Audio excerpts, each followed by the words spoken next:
നിങ്ങളെ പ്രാർത്ഥിക്കണം, നമുക്ക് പ്രവർത്തിക്കണം. എന്താണെന്നറിയാമോ, ഈ നിമിഷത്തിൽ ഇപ്പോൾ ഇരിക്കുന്ന നിങ്ങളുടെ മെത്രാപ്പൊളിറ്റിയായ എന്റെ അവസ്ഥ, നിങ്ങളുടെ ആരുടെയും മക്കളുടെ വിവാഹത്തിന് ഞാൻ കയറി വരാൻ എനിക്ക് അനുവാദമുണ്ട്. പക്ഷേ എനിക്ക് നിങ്ങളെ ദൈവം അനുഗ്രഹിക്കട്ടെ എന്ന് പറയാൻ അനുവദിച്ചിട്ടില്ല.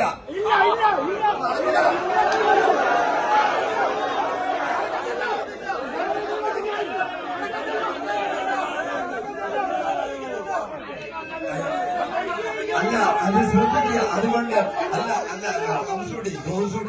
തോമസുണ്ടി നമ്മുടെ ദേവനൂർ ഞാൻ പറയുകയാണ്. അടുത്ത് കേൾക്കുക. അത് കഴിഞ്ഞ് ഇപ്പോഴത്തെ സ്ഥിതിയാ പറയുന്നത്. അല്ല, കേൾക്കുക. കേൾക്കുക. ഇത് ബാക്കി പറയുന്നത് കേൾക്കുക. ശവസംസ്കാര ശുശ്രൂഷയ്ക്ക് വന്നാൽ അവിടെ മണ്ണിടാൻ അനുവാദമില്ല ഈ നിമിഷം.